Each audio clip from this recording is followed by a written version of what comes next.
Good morning, wrestling fans. Welcome to PWR Today. It's Wednesday morning. It's May 19th, 2021. The man they call Meathead, brought in by my Matthew for 2021. It's Matthew Thomas. Good morning, Matthew. Hey, good morning, Meathead. You're Matthew for 2021 and the current winner, the current leader of the PWR Draft, the recognized symbol of excellence in fantasy professional wrestling, the captain of Team Nelson Mandela. Team Nelson Mandela. Nelson Mandela. Again, it's going to take me 6 months, but I will get that. Nelson Mandela. Matthew, without spending 17 minutes on it, because again, Linda and I already went 30 yesterday. Let's try to trim it down. Tell us who our sponsor is today. Oh, that's Collar and Elbow brand, and they are your destination for all of your new favorite summer wear. You don't know what's your favorite yet. You put it on, it's going to be the most comfortable thing that you have ever felt. You know, the government started to declassify a lot of this UFO stuff, but I think Al Snow actually beat him to the punch because this stuff feels so good. It most likely did not originate on planet Earth. I've never felt another garment that felt like this in my terrestrial being here on Earth. So you just got to think this came from somewhere else. Collar and Elbow brand. .com. I mean, good God, man. Yeah, no, I mean, it hasn't been proven, but you can't disprove that this stuff didn't come from Earth. The promo code Linda K, that's LINDAK, right? Linda K? Or is she using KAY? You're the man now. Yeah. No, it's LINDAK. I mean, it's technically LINDAK because that's how you say it, but it's KAY. If you're spelling it, you do the Linda part first, and then you put in the K. I should be more upset with myself because I set you up for those on purpose, and then I'm mad that you go ahead and elaborate. And then AY. Yep. So there's no space or anything. You just run it. Promo code Linda K, LINDAKAY. I don't think there's a space. What happens if you put a space? Does it recognize it? Moving on. Let's talk about the PWR Draft. New Twitter handle for it, PWR Draft 2021 on the Twitter machine. Go ahead and give us a follow and a like. We will have all the draft shenanigans updated there. Every time there's a draft, you're going to see us tweeting off of it as well. Matthew, we talked with Linda Monday morning on what happened with the draft, but we haven't heard from you yet. You currently lead in this 3-person race for PWR today. Matthew, you got 245. I have 230. Linda had 65. Here's a couple of highlights from what Matthew Thomas did. Roman Reigns with the title defense and win. He also had, looks like Drew McIntyre. Excuse me, not Matthew Thomas. I had Drew McIntyre. But Matthew, you also had a Sheamus pre-show title defense as well, and a Braun Strowman showing up. So tell me about your team. Tell me what they did, and what are you looking forward to? And then don't forget Rhea Ripley was in there as well, too. Title defense. I believe in a specialty match, if I'm not mistaken, correct? No, that wasn't a specialty. What was special about it? It was three people, not your normal one-on-one. Yeah, but it was won by a pinfall. So yeah. I guess not a specialty. You can look at it like that. Everybody's entitled to their opinion. But yeah. Well, so, knowing the accounting firm as well as I do, I'm telling you, it's not a specialty. But here's the thing. As great of a name as Nelson Mandela is, I'm considering changing the team name to whatever the elemental sign is for gold. Is it AU or something? Do you have your periodic table of elements handy? I don't carry a periodic table around me anymore, but I used to back in school. I had a flip chart, but no, I don't have that on me at this moment. Maybe that's what I'll get you for Christmas, Meathead, is a nice little wallet-sized periodic table of elements, because everybody needs one. Gotcha. So, yeah, 245, 230, 65. Follow us at PWR Draft 2021. We will have plenty of shenanigans as the pay-per-views come along. The next pay-per-view coming up for the 21-22 seasons, AEW Double or Nothing. That is Memorial Day weekend. It's Sunday, May 30th from AEW. Don't forget, points in AEW are double. That means double if it's specialty, double if it's a title win. Like my team from Sunday night, the Mysterio father and son team winning the tag team championship. Yeah, congratulations on that. That was quite the accolade. First time ever in WWE father-son tag team championship. So congratulations, and I'm glad that you could be. I'm glad that you could be a part of that. Thank you. Speaking of people that are a part of things and first time ever, we have some identities to the zombies from Sunday night. One very prominent name was a zombie. Take a guess before I give you the answer.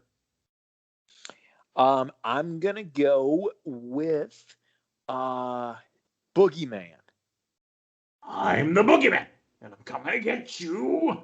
No, because the boogeyman was just done boogeyman stuff. You don't put the boogeyman in other makeup. You leave the boogeyman in boogeyman makeup. No, Scotty Too Hotty was one of the zombies for some reason at the pay-per-view, running around, dressed up like the Walking Dead.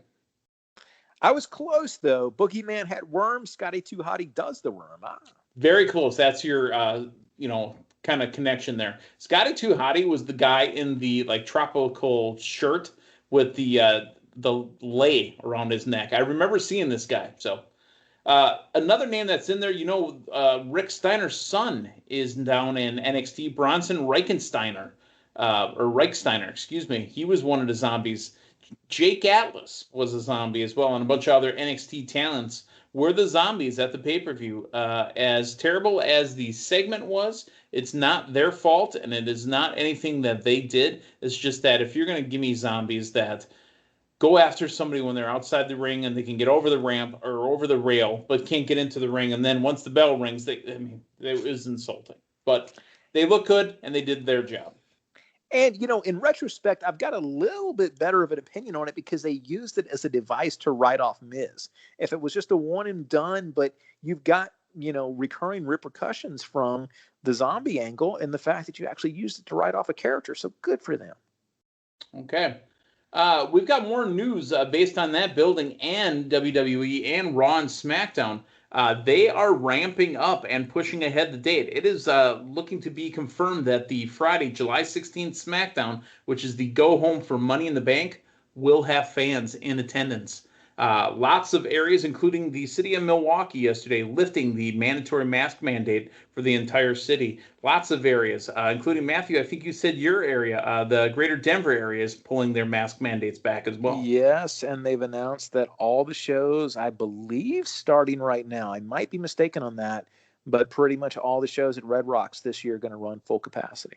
Gotcha. I had some Blue Rocks once, but that was because this girl in high school didn't like me, so that's a different story altogether. But it looks like they're going to have fans back, and WWE, Raw and SmackDown are hitting the road soon. I mean, that's coming, and they are hot and ready to go. They're building the new stages. We might even see the new set for SmackDown on Friday, July 16th edition. So your thoughts on WWE cranking up production?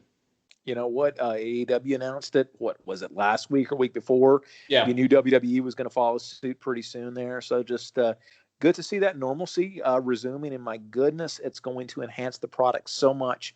I mean, not just from the experience of being there, which is going to be, so wonderful, but just the experience from your home, just watching wrestling again with live people. Honest, I'm excited to say that I didn't have to listen to Matthew Thomas say he's been to an AEW show, and I haven't because he was at the second to last show. They're finally coming to Milwaukee. Oh my goodness, you're going to get your first. What venue are they at in Milwaukee? That's again? Panther Arena. Now Panther Arena goes under a new name, formerly known as the Mecca Arena, formerly known as the U.S. Cellular Arena. But the building is absolutely famous for Austin 316. Oh my goodness! So what capacity is that place? So that was the former home of the Milwaukee Bucks until the Bradley Center was built in the late 80s. Now the Bradley Center is the home of the Mega Powers Meltdown. That was show number 2 at that building, as in literally the first thing to open that building was an exhibition hockey game against it was the Blackhawks and the Edmonton Oilers. The second show was the Friday night's main event. So they're going into a big boy arena, it sounds like. No, the Mecca Arena for basketball, I believe, was 10,000. Okay. I believe for wrestling, the last big wrestling event that I remember there that I was at was WCW's Mayhem in 2000. Main event, Booker T and Scott Steiner in the cage. And I feel like it was 7,000 maybe. Okay. So Big Boy Yeah, Arena, no, not your 21st century arena. I'd say your second tier arena, which if they do it right and with them, that being one of the first shows back on the road again, I honestly think they could fill that building. Yeah. However, they probably won't. And I hope they, push everybody to the camera side and make it look like a pack house. Yeah. And I go back to, I really think the appetite and the desire for people to go to AEW shows is going to be so much that's right. U2 and AEW running a joint promotion. That would be freaking calling fantastic. It the Desire promotion. Yeah. Oh yeah. Maybe they could do like the U2 360 stage where you had the ring in the middle. Oh, maybe they perform concurrently. Maybe you actually have matches going on while. Wait, didn't we have Rock and Wrestling on MTV when it was Wrestling Society X? Yeah. And then you could have Edge versus the Edge. My goodness, it's Sting versus. Well, yeah, that would be a different band, but you could have you could maybe do a cross promotion and have Sting versus actual Sting from the Police. Right. Don't stand so close to me during the collar and elbow tie-up. All right, let's move on to NXT from last night. We really kind of got going right away with matches, and it was going to be Toni Storm and Zoe Stark. Zoe Stark getting that up-and-coming push, but she does not get the win last night. Toni Storm defeats Zoe Stark. Your thoughts of both competitors and the match that we were given?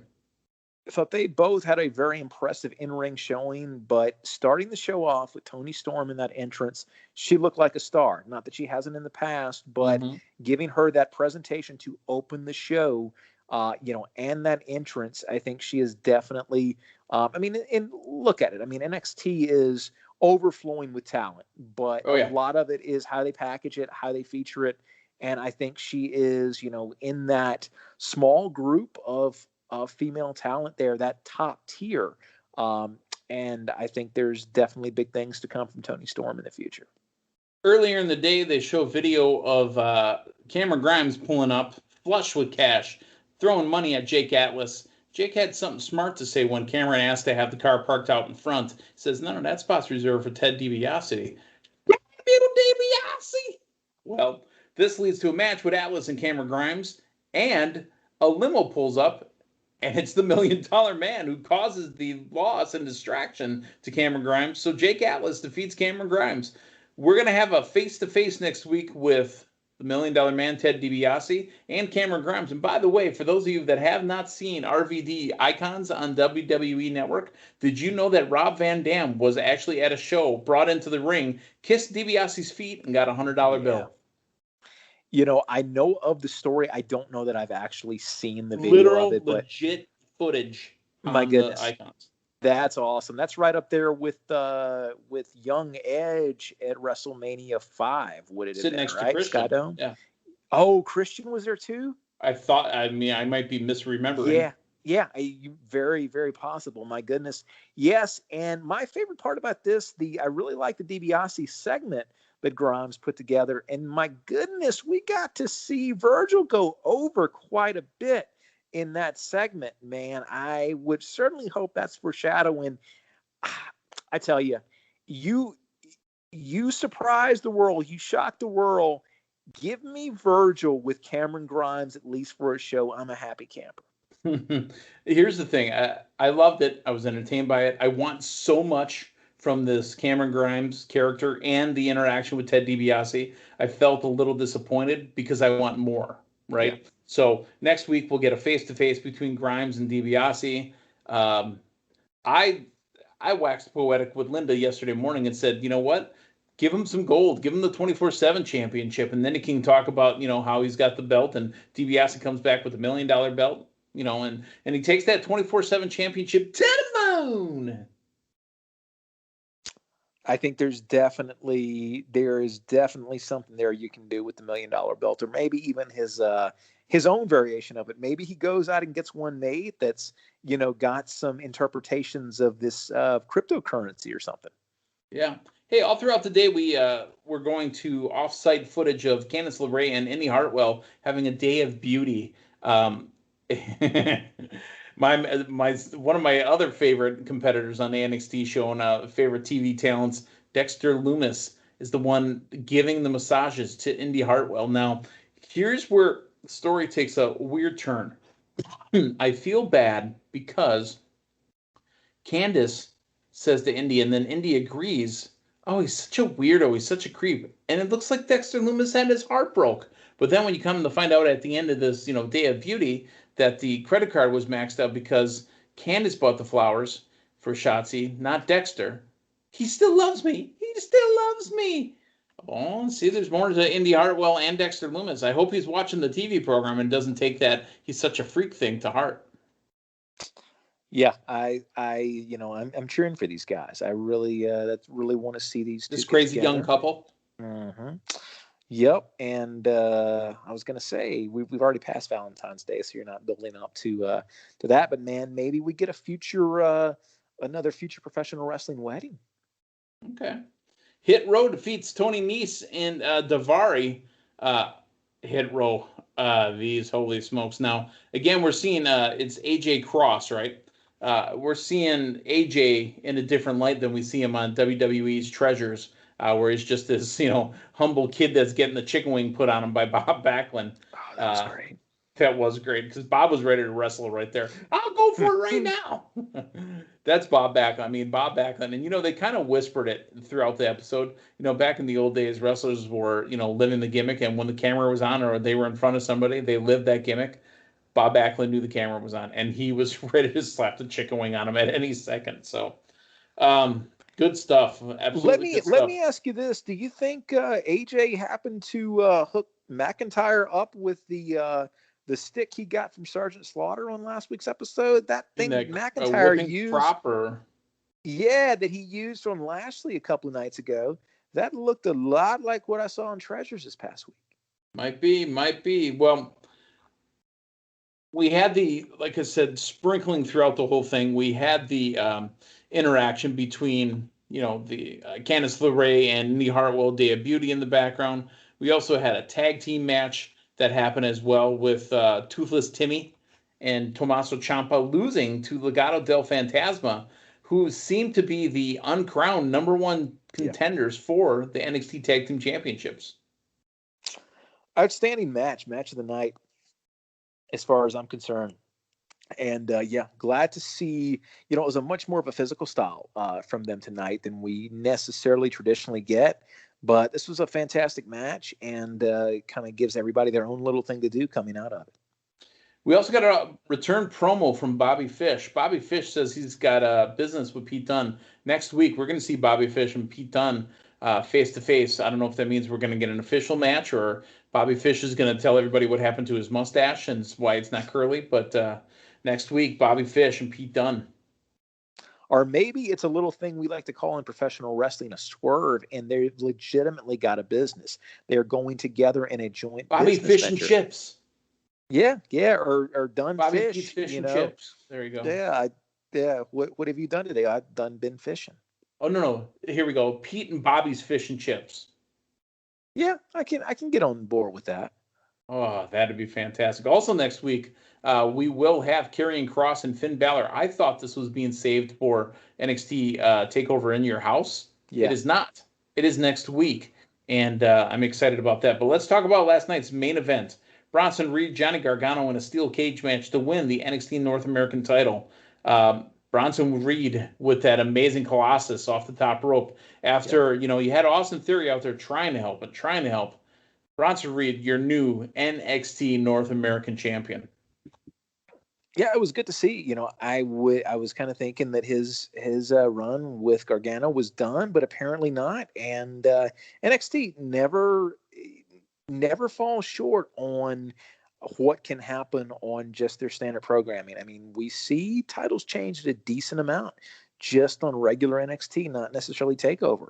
And last night was no different. So it'll be interesting to see what direction they go into with Gargano in the way, because they are all titleless right now. To be honest, I'm still stuck on the Pete and Bobby Fish and Chips. Hey, I like it. The reason you say Pete first is then you can say Bobby Fish in the middle. Pete and Bobby Fish and Chips. Sorry, Yes, I indeed. literally got stuck in that. I need to tweet that, dude. I don't want to slide in anybody's DM, you know what I mean? But I need to get at these guys about a business opportunity. And I can see Pete Dunne, like he needs to do something like tedious that translates from him like messing with people's fingers, the joint Yeah. manipulation, to He maybe messes like cut. with fish breading, and he Yeah. takes it and cracks open a fillet. Dude, can you see him like doing his finger thing on some fish sticks? Oh my gosh. And not just fish sticks, like I said, cracking into a piece of cod. Yeah. The ice breaking off of it. Yeah. We're going to have to get at these guys and let them know. So that was NXT for last night. Matthew Thomas, coming up tonight, we've got AEW Dynamite. We are making our way to Double or Nothing. A lot of the matches got kind of sped up, and announced. So last week we got a lot of announcements for Double or Nothing. Quick programming note. Next week, Wednesdays, AEW Dynamite is being bumped to Friday due to the NBA playoffs. So technically, this is the go home for the Wednesday edition. And then next week, Friday night, they will go head to head with Smackdown for their go home to the pay-per-view. Yeah. Your thoughts on what's going to happen when they go head to head with SmackDown? It's going to be really interesting to look at the numbers. I mean, theoretically, you've got a cable show going up against a network show, so it should not be. The numbers aren't supposed to match. Yeah, it should be. It shouldn't be close. Now it'd be interesting to see if it is. I mean, what with the numbers that honestly, the numbers that all the shows have been putting up. I mean, it is actually. I mean, it doesn't feel like the late '90s or anything, but my goodness, I mean, it's a bit of a renaissance for professional wrestling right now. Absolutely. All right. I think Friday morning, this week I've gotten in some documentary stuff. I'm trying to watch the Glamazon one. I am a third of the way through. My DVR did not record the Shawn Michaels A&E documentary, so I've been having to watch it on demand. And, of course, A&E on demand does not allow you to fast forward. I've had to move on since because of commercials and whatever. So I think this Friday. I hope you're watching it on demand that's got like a broad back or something, because I'm assuming you're projecting it on demand you're talking about. Yes. I'm projecting it on demand. It's like that fantasy draft you used to have. yeah, I miss him. Yeah. So, no, I think this Friday morning we're going to break down some of these documentaries. Again, the RVD one, definitely worth the time, definitely worth watching. It's unique to kind of get into these and think of where you were at during all this stuff, because we're not talking about stuff that happened 50, 60 years ago anymore. We're talking about stuff that happened in our adult life in years, when you were in diapers. But, I literally was at, ECW pay-per-views. I was at ECW on TNN TV tapings. Yeah. So I've got and again, we'll talk about it when we do the RVD thing. Bill Alfonso, Fonzie, right down the middle, daddy, is very prominently featured in this promo, and I got some nice Fonzie stories for us. So coming up this Friday, we'll break down some of the documentaries. Matthew, anything before we go home? No, but on the subject of Fonzie, I'm really I'm a big fan of that Judas song. You said Fozzie. I said Fonzie. Oh. Because I am from Milwaukee, so we're talking Fonzie. Arthur Fonzarelli. Yes. Hey. No, A. Okay. I put the. That's got to be that Virginia in you. It is. It's just that. Must be from Alexandria. A little bit of the H. I put my H on words. All right. Well, I need you to put your button on the end of this program. So for Matthew Thomas, I'm the man they call Meathead. Hey, thanks for stopping by. We'll talk to you tomorrow morning. So long, everyone.